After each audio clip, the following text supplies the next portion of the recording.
Hello అండి, welcome back to our channel. రెగ్యులర్గా మనం స్వీట్స్ చేస్తూ ఉంటాం కదా. సో హడావిడిగా ఎప్పుడైనా చుట్టాలు వచ్చినప్పుడు మనకి ఏం చేయాలో తెలియనప్పుడు జస్ట్ 15 మినిట్స్లో మనం ఇట్లాగా మైసూర్ పాక్ అయితే రెడీ చేసి పెట్టొచ్చండి. సో ఎక్కడ కూడా స్కిప్ చేయకోకుండా వీడియో అయితే కంప్లీట్గా చూడండి.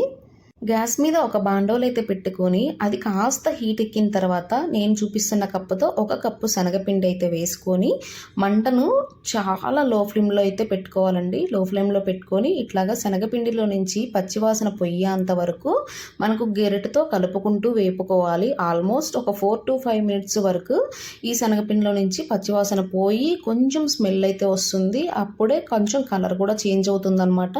అప్పుడు వరకు లో ఫ్లేమ్లో పెట్టుకొని ఈ శనగపిండి మొత్తం కూడా మంచిగా వేపుకోవాలి.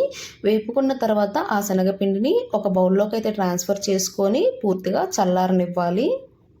ఈ పిండి చల్లారేలోపు మనమైతే చక్కెర పాకాన్ని ప్రిపేర్ చేసుకుందాము. సో దానికోసము సేమ్ అదే బాండవులు అయితే పెట్టుకొని 1 కప్పు శనగపిండికి 1 కప్పు కన్నా కొంచెం తక్కువ చక్కెర అయితే తీసుకోవాలి. సో ఈ మెజర్మెంట్ పర్ఫెక్ట్గా అయితే సరిపోతుందండి.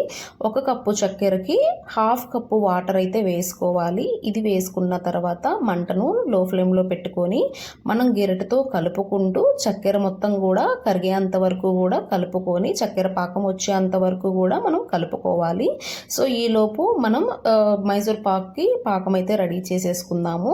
సో ఇందాక మనము శనగపిండి అయితే వేపి పక్కన పెట్టుకున్నాం కదా, అది కాస్త చల్లారిన తర్వాత నేను నెయ్యినైతే ఒక 1/2 కప్పు వరకు ముందుగానే కాగబెట్టేసుకొని పక్కనైతే పెట్టేసుకున్నానండి. సో ఈ శనగపిండిలో 1/2 కప్పు నెయ్యి అయితే యాడ్ చేసుకొని మొత్తం కూడా ఈ నెయ్యిలో శనగపిండి అంతా కూడా కలిసేటట్టు ఇట్లాగా స్పూన్ సహాయంతో అయితే కలుపుకోవాలి. ఎందుకంటే పిండి కాస్త వేడిగా ఉంది, అలాగే నెయ్యి కూడా వేడిగా ఉంది కదా. ఇట్లాగా ఒకేసారి నెయ్యి వేసుకోకుండా మనకు కావాల్సినంతగా వేసుకుంటూ అయితే కలుపుకోవాలి. నేను చూపిస్తున్నట్టు కన్సిస్టెన్సీలో మనం అయితే ఇది తయారు చేసుకుంటే సరిపోతుంది. సో జారుడుగా ఉండాలన్నమాట. ఇట్లాగా నెయ్యి కూడా వేసుకోవచ్చు. నెయ్యి ప్లేస్లో మీరు ఆయిల్ కూడా వేసుకోవచ్చు, లేదంటే నెయ్యి సగము ఆయిల్ సగము అట్లా కూడా వేసుకోవచ్చు అనమాట. సో మధ్య మధ్యలో మనం ఇట్లాగా చక్కెర పాకాన్ని అయితే కలబెట్టుకుంటూ పాకం రెడీ అయిందా లేదా అని అయితే చూసుకుంటూ ఉండాలి. సో ఈలోపు ఇది కరిగి పాకం వచ్చేంత వరకు మనము ఇది మౌల్డ్ చేసుకోవడానికి ఒక ప్లేట్ కానీ ఒక ట్రే కానీ లేదంటే ఒక షేప్లో ఉన్న ఒక బౌల్ కానీ తీసుకొని దానికి ఇట్లా ఆయిల్ కానీ లేదంటే నెయ్యి కానీ అప్లై చేసుకొని రెడీగా అయితే పక్కన పెట్టేసుకున్నాము. ఈలోపు మనకు చక్కెర పాకం కూడా రెడీ అయిపోయిందండి. పాకం అంటే ఇట్లాగా నేను చూపిస్తున్న విధంగా మనకు తీగ పాకం వస్తే సరిపోతుంది అనమాట. సో అప్పుడు మనం రెడీ చేసుకున్న ఈ శనగపిండి మిశ్రమం ఉంది కదా, అదంతా కూడా ఈ చక్కెర పాకంలో అయితే వేసేయాలి.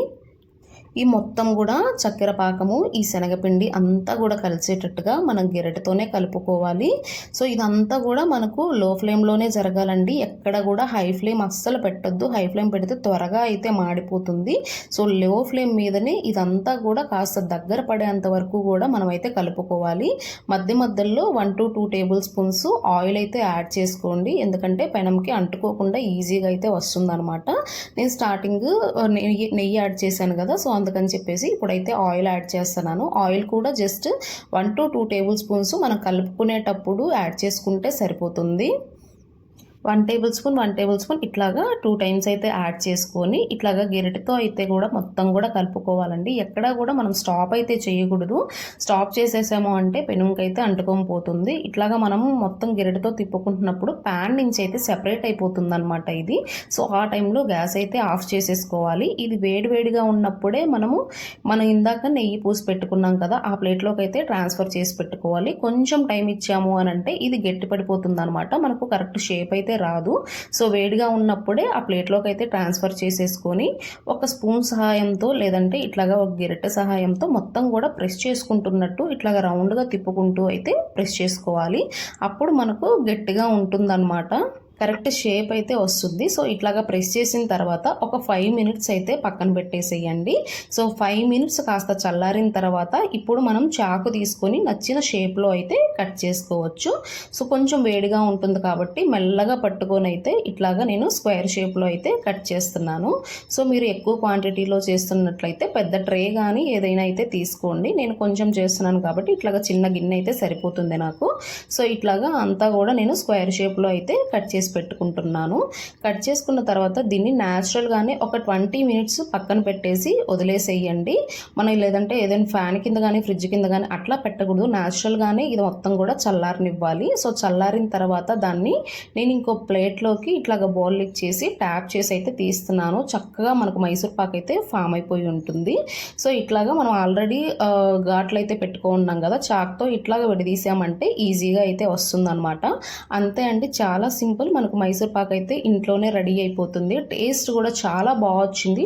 నెయ్యి మైసూర్ పాక్ అనమాట. లోపల కూడా చాలా సాఫ్ట్గా ఉంటుంది. ఒకసారి మీరు కూడా ఈ కొలతలతో అయితే ట్రై చేయండి, ఖచ్చితంగా నచ్చుతుంది అనమాట.